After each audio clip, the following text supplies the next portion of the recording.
Qual é, no fundo, o propósito de uma igreja? É uma pergunta bem grande, né?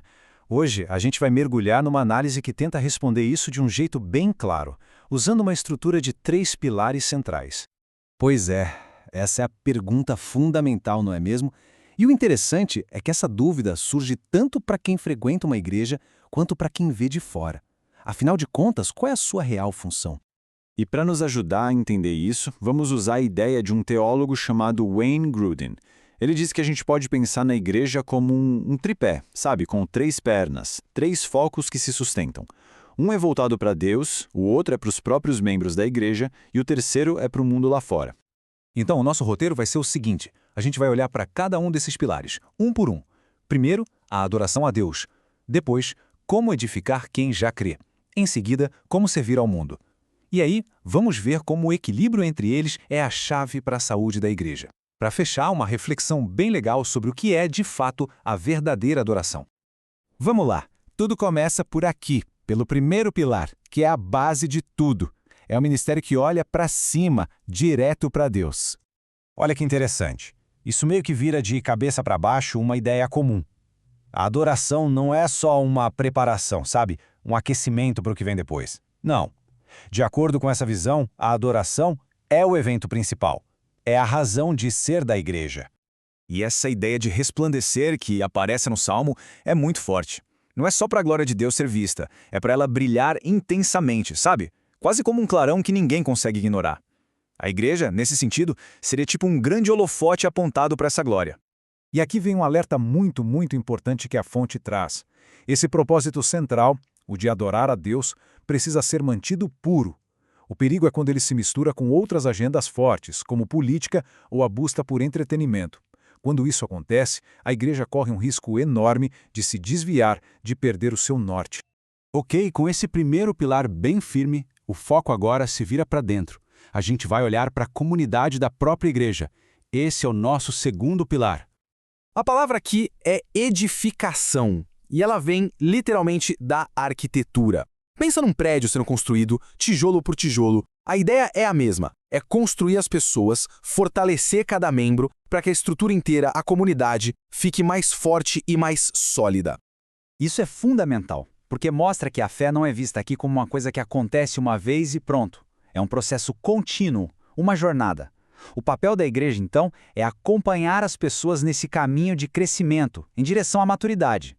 Aqui a gente vê 2 caminhos bem claros, né? De um lado, atitudes que constroem, que edificam a comunidade. Do outro, coisas que derrubam, que destroem. E o ponto mais curioso é que a indiferença já entra no lado que destrói. A lógica é simples e direta. Ou se está ativamente ajudando a juntar, ou, mesmo sem querer, se está ajudando a espalhar. Muito bem. Já olhamos para cima, em direção a Deus, já olhamos para dentro, para a comunidade. Agora, o terceiro pilar vira o foco da igreja para fora, para o mundo ao redor. E esse ministério para o mundo se divide em 2 partes bem importantes. Uma é proclamar a mensagem, o evangelismo. A outra é demonstrar compaixão na prática, com misericórdia. Tem uma frase do Exército da Salvação que resume isso de um jeito genial. Salvação, sopa e sabão. Ou seja, não é só falar, é agir. E olha, a fonte faz aqui uma distinção que é muito importante. Uma coisa é a verdadeira assistência, que busca capacitar as pessoas, dar ferramentas para que elas consigam se reerguer por conta própria. Outra coisa, bem diferente, é o que se chama de assistencialismo, que pode acabar criando um ciclo de dependência, mantendo as pessoas presas naquela situação de necessidade. A ideia da misericórdia aqui é libertar, não prender. Beleza, então. Então temos esses 3 pilares: adoração, edificação e serviço. Mas como eles funcionam juntos? A palavra-chave aqui é uma só: equilíbrio. Essa analogia é fantástica. Pensa num corpo humano saudável. O sistema circulatório, o respiratório, o nervoso, todos funcionam em harmonia. A ideia é que uma igreja saudável é igual. Os seus sistemas, ou seja, os 3 pilares que a gente viu, precisam estar funcionando juntos, em equilíbrio. A doença aparece quando um deles é exagerado ou esquecido. E a saúde? Bem, a saúde leva ao crescimento de forma natural. E quando esse equilíbrio acontece, algumas características começam a aparecer. A liderança não só manda, ela capacita. As pessoas usam seus talentos nos lugares certos. Os cultos se tornam inspiradores, algo que dá prazer de participar. E os relacionamentos são genuínos. Tudo isso cria um ambiente onde as pessoas querem estar e crescer. Para a gente fechar, vamos voltar lá para o comecinho, para aquele primeiro pilar, o mais fundamental de todos, a adoração. Mas, o que ela é, de verdade? A fonte joga essa pergunta de propósito, para desafiar uma ideia que é super comum, né? Muita gente associa a adoração diretamente com a parte da música no culto. E a distinção que se faz aqui é vital. O louvor, como cantar uma música, é uma ação externa, é uma expressão da adoração.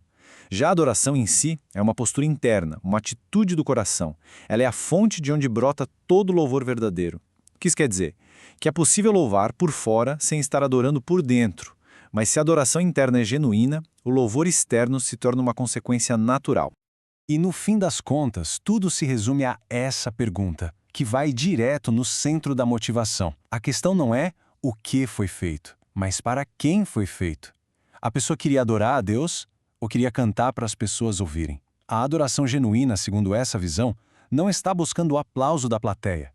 Ela busca a aprovação de uma audiência de uma pessoa só, o próprio Deus.